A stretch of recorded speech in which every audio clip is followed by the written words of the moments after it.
Hey, everybody, this is Kenny. Welcome back to another edition of the Leading from the Middle podcast. This is a podcast for middle managers who want to develop themselves, develop their teams, and improve their results. Leaders, are you just tired of the status quo? Are you just tired of, hey, man, there's no innovation going here? This is the same way we've done this now for years. Well, if you are, hopefully you have a willingness, a spirit of willingness to be misunderstood. And so I have to tell you, man, the guy that you are about to listen to, he was an early executive with Amazon. He's a 4-time author, keynote speaker. He's an advisor for a lot of executives. John Grossman joined me today, and he is going to talk about why innovation is really hard, but why it is so desperately needed for you to really jumpstart and move your career forward. You don't want to miss a second. Let's get at it. This episode is brought to you by Kitcaster. Kitcaster books you on top podcasts. How do funded startup founders attract prospects and talent? Podcast interviews. How do entrepreneurs with exits find new deals? Podcast interviews. How do C-suite execs differentiate in crowded markets? Podcast interviews. Kitcaster books you on top podcasts. Click the link in the show notes for a special offer. Celebrate good conversation. Hey there, everybody. Welcome back to the Leading from the Middle podcast. I have got a phenomenal leader with me today who is going to really drop some knowledge on you about really shifting your mindset and thinking about how to get rid of the status quo. How do you change? How do you innovate? Here's a man that has done it over the years and offers some great advice for leaders now as well as down the road. And so I want to introduce early Amazon executive, a 4-time author. He's also a keynote speaker and executive advisor. John Grossman has joined me today. John, it is fantastic to have you. How you doing, sir? Kenny, great. Nice to meet you. Thanks for having me and having a great morning. Oh, it is an honor. It really is. The success that you have had and the places you've been, but more importantly, the things you talk about to prepare leaders for the future is just so outstanding in my opinion. So I want to jump right in. And so tell us a little bit about your backstory. It sounds like you worked with Jeff Bezos and was an early executive with Amazon. Tell us a little bit about that journey and what led you to do what you're doing now. Yeah, so I was at Amazon from early 2002 through late 2005. I got to launch and scale the marketplace business. So that's third-party sellers selling at Amazon.com. That's almost 60% of all units shipped and sold today. And then I left Amazon in late 2005. I ran another business at Amazon too called Enterprise Services. I left Amazon in late 2005 and started working with my clients on innovation and transformation and how do you put new capabilities in place. And it was actually a client of mine at the Gates Foundation who came to me one day and said, you do a nice job of delicately inserting the concepts, the strategies from Amazon into our work to make impact. And I think you ought to write a book about it. So the smartest thing I did was I listened to him and I talked him into being my partner on these books. We still work on them together today. So as you said, I've published 3. I've got one that's coming out in February that I'll talk a little bit about. But Yes. The Amazon Way is about the Amazon leadership principles.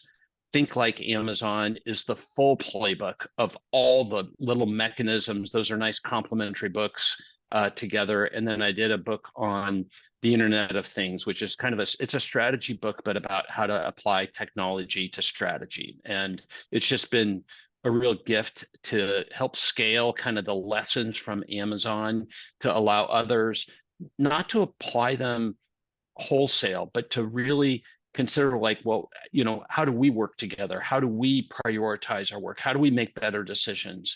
How do we innovate and truly differentiate our business? That's what I think we did so well at Amazon was we kind of codified our leadership and culture that was right for us. And any company can learn from going through that same type of evaluation. Oh, no doubt. Wow. Amazing, amazing stuff. And I didn't put 2 and 2 together. I read Amazon Way a few years ago, and And I'm like, wow, I remember back then thinking it was great. So I'm going to go back and reread it and get your other books as well. Let's go down that road. What you were talking about, John. There was something that stood out. I want to start here because then I want to really jump into how do you challenge the status quo and how do you innovate? What were some things that were done there that'll still work now?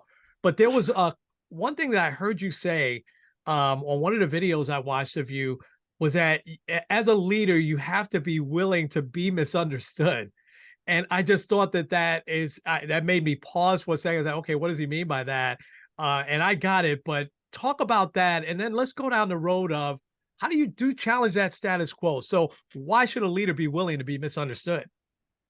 Yeah, because so much of thinking is consensus thinking, right? And so it's kind of like, well, because we've always done it this way, or because it's good enough, or well, it would be uncomfortable to go about it a different way. And that's really from an internal standpoint, that's the willingness to be misunderstood.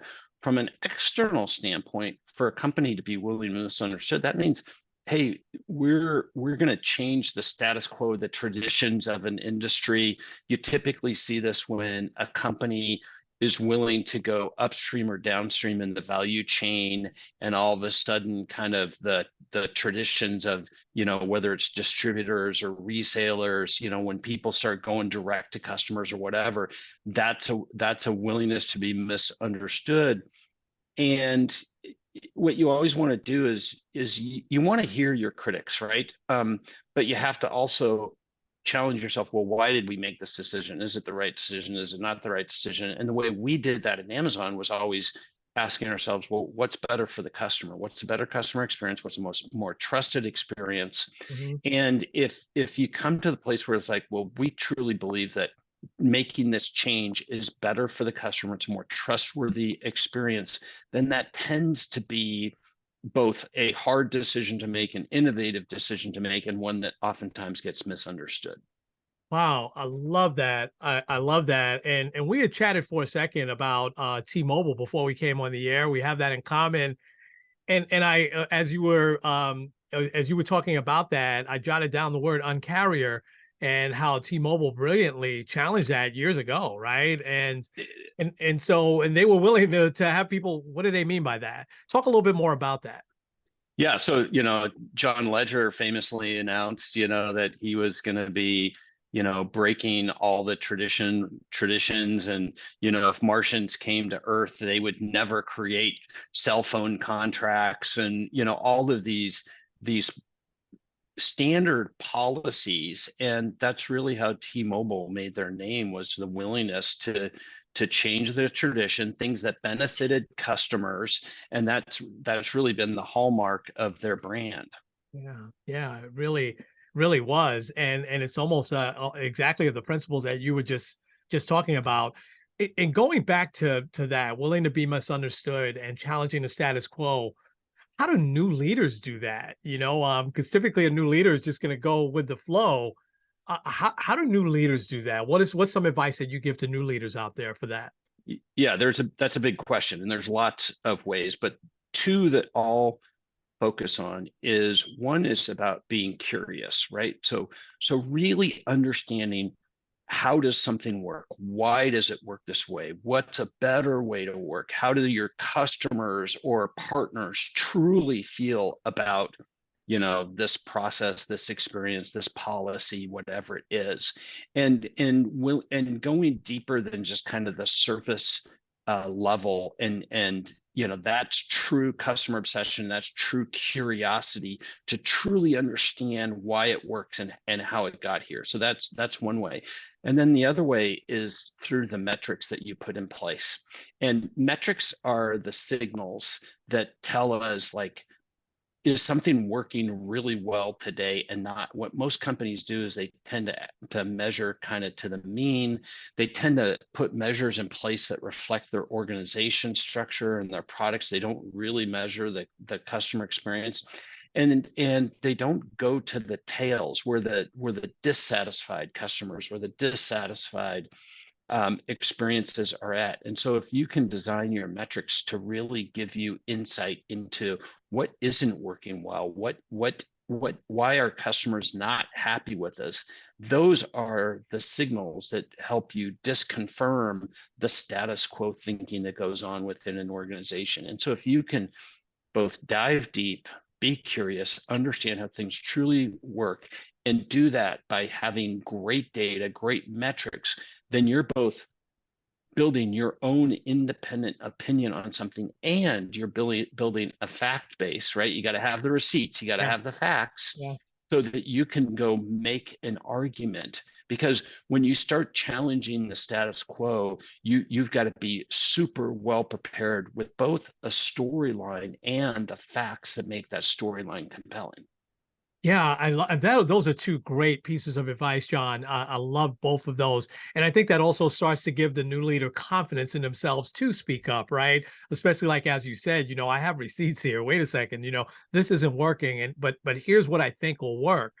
I wanted to go down the road of something you mentioned though, because I heard you also say when it comes to customer experience, there's a lot of companies out there doing some good yapping about it, but do they truly know what that means and how to fix it?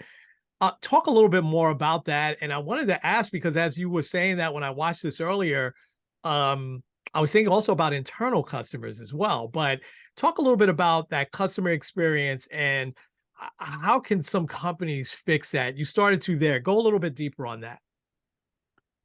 Well, I mean, it's to some degree kind of the same playbook of, um, the first leadership principle at Amazon is called customer obsession. And I think most people interpret, kind of customer centricity, customer obsession as kind of this tactical approach of like, hey, we have to work hard to get today's order, today's transaction, today's experience correct. And I think that that's true. But then there's also what I position as strategic customer obsession. And strategic customer obsession is the willingness to give yourself the time, the permission to explore the broader customer experience, broader than just how you intersect with the customer today, your product, your service today.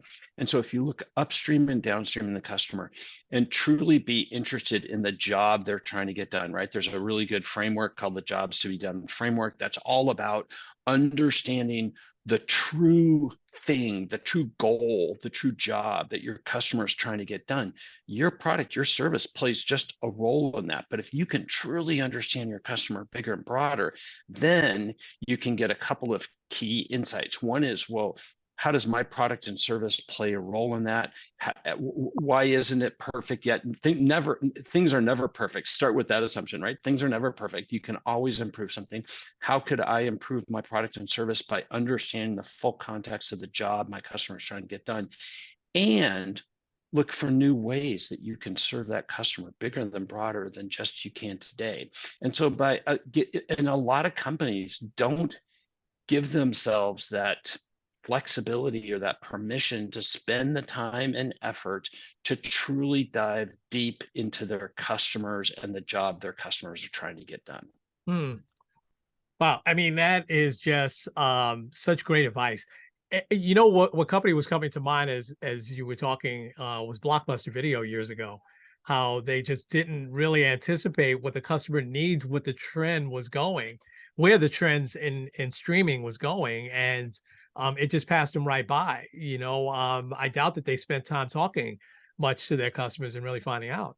Well, I've actually studied the history of Blockbuster, Yeah. a few times and everything. I was a partner at a restructuring firm, and I got to be an officer in a traditional rental movie retailer that was suffering the same things that Yeah. Blockbuster and everything.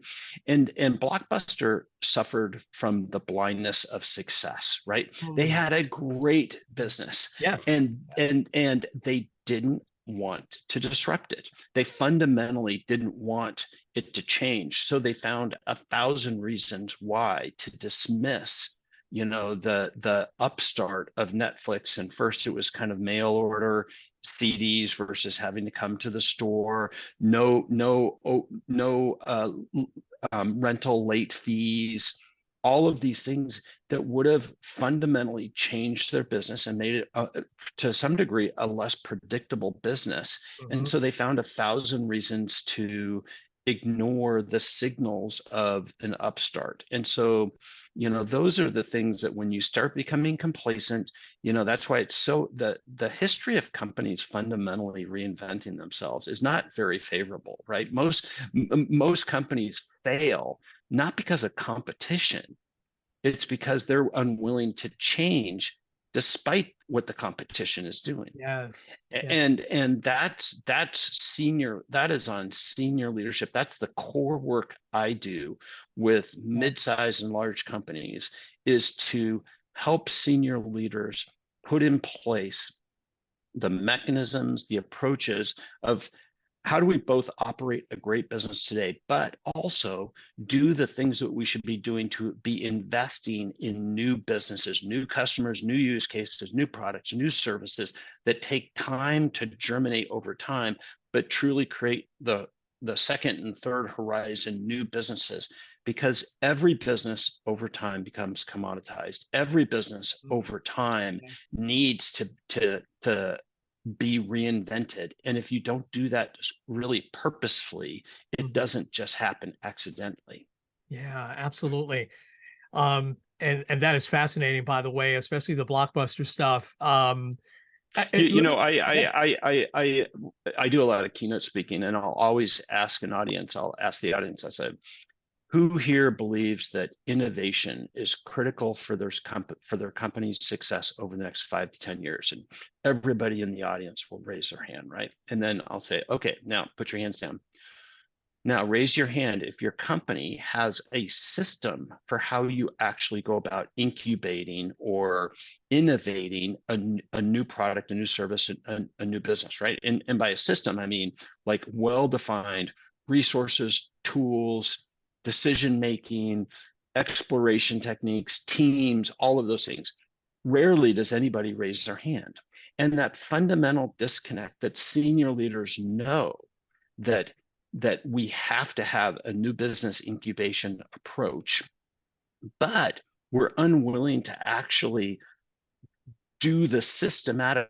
We know that anything that's important is required. I think that's the fundamental disconnect of business leadership today, is we know those two things and yet we don't act on it and stuff. Uh, yeah, and that was the next question I had written down there was why is innovation so hard? And I think that what you're saying is that there should be a system in place for it, which companies do not do and leaders don't do. Um, Yeah.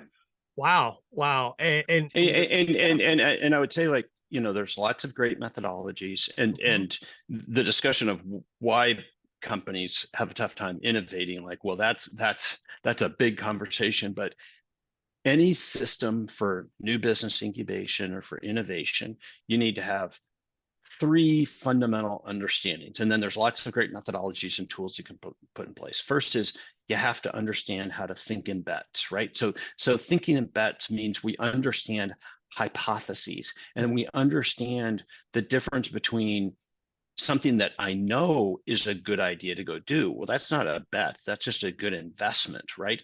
A bet is something that I know, that I believe has the potential for being a good thing to do, but I'm recognizing that there's material risk to it. I'm not sure about it, right? So call it a bet, but you have to be able to think in bets, right? The second is you have to have an actual agile process that allows you to, in as fast a way as possible, experiment and test out concepts. But big companies are horrible at this, right? They do everything to put on more and more and more. So all of a sudden, these aren't, while they may have an agile process, they're actually not agile in nature, right? These are big, expensive things that happen, and you can't afford to let them fail. Then you de-risk it, and then you all your ambition is gone. So you have to have an actual cheap process and a set of policies that allow you to do things differently than you do in your normal business. Yeah. And then the third thing you need to do is you need to understand that it's a portfolio, right? It's not one idea, it's a portfolio of ideas. The portfolio will win over time. Any one idea, this is the whole nature of it, is any one idea may not work. And so you really have to have a portfolio mindset and management perspective, be willing to not fall in love with any one idea, be willing to suffer the string of failed experiments that it always takes in order to get there. And so those are the three conceptual things you need to have a system for new business incubation or for innovation. And then you can apply lots of good tools and technologies and processes underneath that. Yeah. Wow. Wow. That is so awesome. And what you're saying not only applies to a big company. A lot of my audience are middle managers, middle leaders. It could apply right there to a restaurant or a store that they happen to be running. My favorite clients are small, mid-sized Yeah. companies where they have a proven business model, proven Yes. customer, but they're feeling competition, they're feeling margin compression, they're just hitting their goals and everything, and they know, like, God, I need to compete differently, right? Yes. And I love a company like that because you can actually make change happen, right? You Yes. can sit down at a meeting, at a lunch, oftentimes with a president, a CEO, a leader, and actually make a decision and go back and change a direction, get something going. Big companies have a really tough time doing that. And so Yeah. my favorite clients are mid-sized companies where we can truly change the nature in how they compete. Yeah, I could definitely see why. This has been amazing, John. I got to get a couple of more things in here. What great advice you're giving, and I want to leave you time to talk about your new book, which is very exciting. The hyper digital era. What is that? Yeah, well, Yeah, talk to us about that. that tees up the new book. So I'll Yeah. go Oh, ahead go ahead. Yeah, and talk yeah, about the new book, and I'll talk about the hyper digital era. So, the new book is titled "Big Bet Leadership: Your Transformation Playbook for Winning in the Hyper Digital Era." I have a co-author. My co-author was my client at T-Mobile, where his name's Kevin McCaffrey. We stood up a new business incubation capacity at T-Mobile, and the book is specifically, it's not a methodology, but it's a set of tactics and philosophies to help companies avoid the failure points of the very things we're talking about, big bets, right? Those are your innovation programs, your new business incubation. 85% of all of these things fail. They failed to deliver the value that they were expected to give. What do you do differently to avoid those points of failure? That's what the book does. Now, the hyper digital era is the framing for the book. And my belief is, so the Netscape IPO in 1995 is typically used as like, hey, that's the starting gun for this digital era. And I think in 20 years, looking back, we're going to look at the release of ChatGPT. People may not even remember the tool of their company, but they're going to look at that time and go, oh, that was the starting gun of a whole new era of productivity driven by AI. And I think that's what's going to be different about the past era of digital disruption versus what I've framed as the hyper digital era, which is we're going to see productivity within companies take a big step forward from how work gets done today. And that's going to cause a lot of pain. It's going to cause a lot of change. It's going to cause a lot of opportunity for companies that are willing to lean forward and embrace it and experiment their way to better operating models and better business models. But that's going to be the opportunity. And there's going to be a lot of new winners, and there's going to be a lot of losers out there too, and everything. yeah, And so this book, Big Bet Leadership, is specifically designed to help established companies win at their big bets. Now, here's the offer. If our listeners go to bigbetleadership.com, simple form there, I'll send you a free Kindle version of the book when it's released February 27th of 2024. And all I ask, and it's a request, I ask is, please write a customer review for the book. Customer reviews are vital to books. Yeah. But it'll be a really nice tight read. It'll be a great digital experience. You could also buy the physical book or listen to it in audio, but I'll give you the Kindle version if you go to bigbetleadership.com and sign up. And that is so generous. And I'll make sure that that is in the notes, in the show notes. So as soon as they click on, they'll see that. That is fantastic. And that is, I mean, this book is so exciting, and it seems like it's almost arming us for what's to come. And so here's going to be my last question, except for I want to let folks know how they can also get in contact with you. Why are folks so afraid, especially leaders, of what's to come? You've probably seen that through your works with the Gates Foundation, with T-Mobile, and with Amazon. There's a core of folks that are just, I don't really want to know what's to come, you know? Yeah. Well, there's a lot of reasons, but in particular, I think incentives get in the way of everybody likes to talk about change and innovation, but so few companies do it. And a lot of times it's because of how the incentive systems work within companies. And so if you truly want to create kind of this culture of innovation in a company that is both a great operating company and a systematic innovator like Amazon, you really have to look at the incentive systems. And that goes beyond compensation, right? But the incentive systems are what truly drives long-term behavior, and then the culture, right? And that's where these leadership principles from the Amazon way are so impactful, because it really creates the pot in which we operate in, right? Yeah. Like, this is the stew, the messy middle here of how we get things done within the company. That's really defined by the leadership principles. And so it takes all these different levers in order to make a company and to drive change. And it's a complex set of levers. I don't try to minimize that, but one of the key reasons, especially why senior management is reluctant to do this, while they'll talk about innovating, but they don't truly lean into it, is because of incentive systems. Yeah. Yeah. Wow.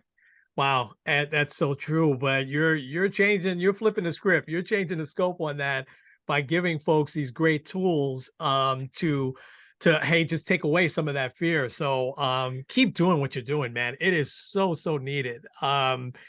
So John, we've got the call to action. What's another way for people to get in contact with you if they're interested in working with you?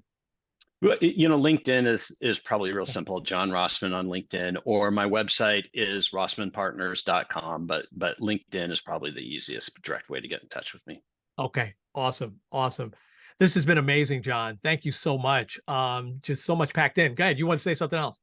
No, I just want to say thank you for the work that you Oh. do and everything. It's super important, and I appreciate the preparation you did and all the energy you bring. So thank you for that. Oh, no, you're welcome. But thank you for your time. I know how busy you are, and for you to make the time for this half hour to really educate the leaders out there is phenomenal. So thank you again. So we're going to leave it there, folks.